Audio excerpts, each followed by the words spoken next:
Okay, so for our November creative session, we're going to be exploring opacity and also glazing. And in preparation for this, if you can make time, that would be fabulous. We're going to create just some mini random mark making pieces in black and white, okay, that we can then use for our creative session.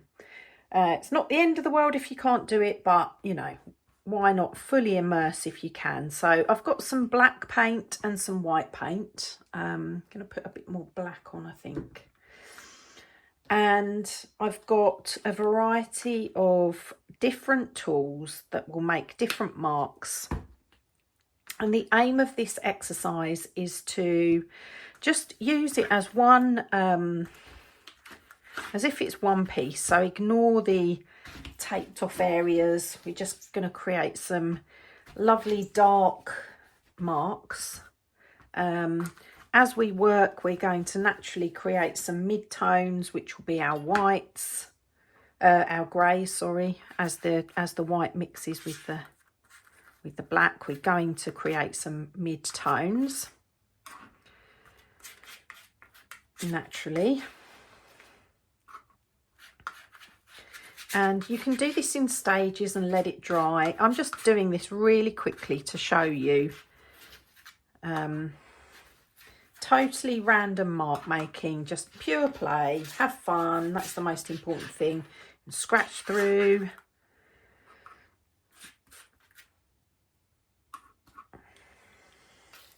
I'm going to cover all of my paper. You don't have to. You could leave some of it just white paper if you want to.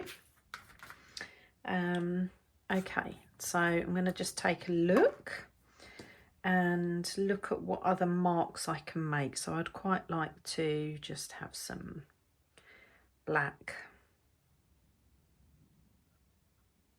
lines going through.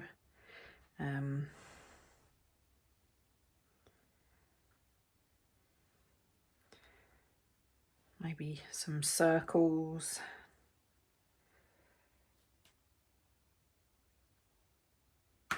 So long as I've got a mix of black, white and grey, I will be very happy.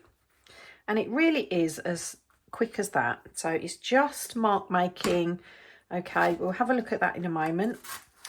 I've got another piece underneath it which was already taped off. It has got a couple of collage bits of paper just stuck on there. It's I think like a sweet bag, that sort of thing.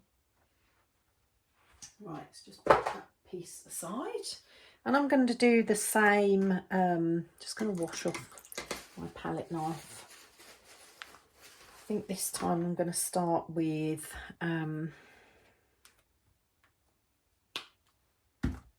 some thinner lines, maybe make it a little bit more intricate.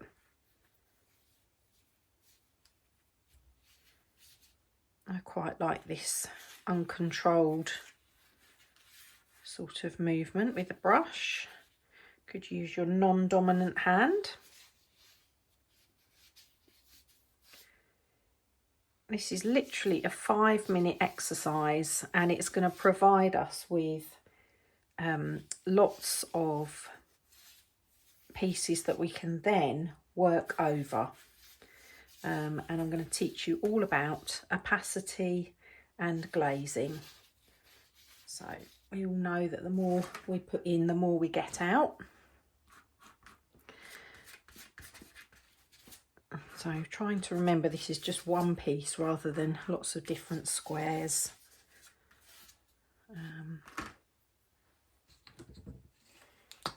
I'm just using really cheap paint for this exercise.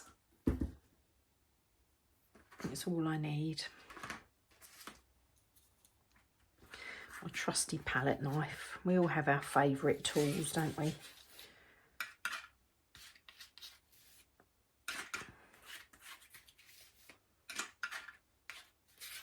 I love the uncontrolled, unpredictable quality of the palette knife. So at the moment I've got quite a lot of white and grey in my pieces. Scratch through. Not too much black, so I'm going to go in with some black over the top.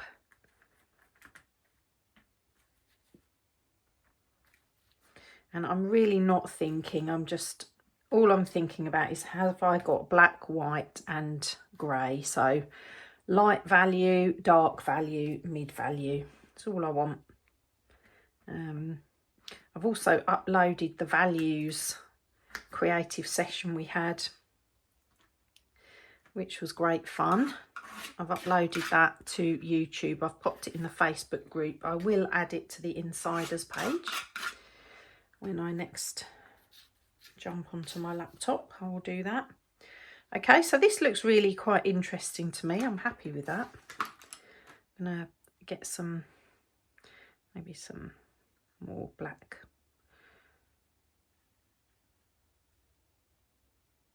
lines, thinner lines.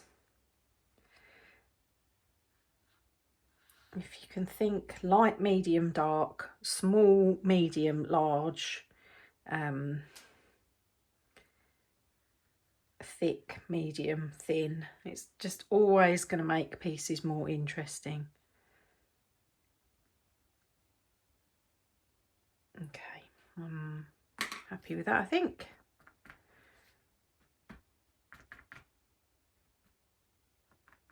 I might get a bit more black, water it down a bit, and just maybe make a few splashy marks because I like those.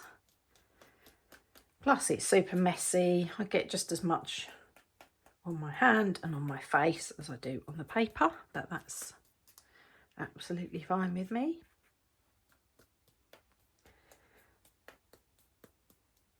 Okay, so that's my second piece. I'm going to peel back the paper just to demonstrate what I've got. But this isn't about loving what you've got, so long as we've got those different values. We've got light, medium and dark. Goodness me, I taped this up such a long time ago, I can't remember.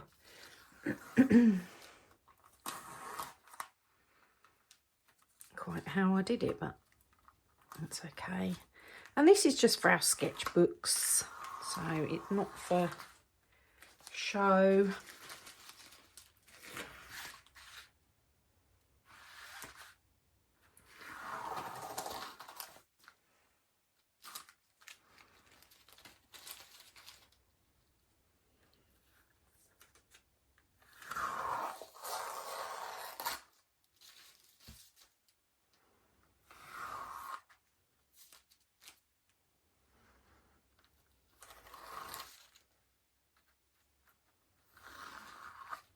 Okay, so that's one, which I'm going to set aside to dry, but that looks really quite interesting to me. So I'm happy with that.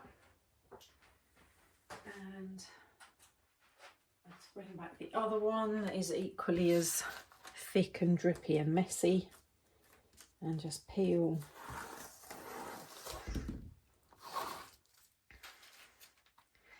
the tape back. Oops. Don't wear your best clothes, folks.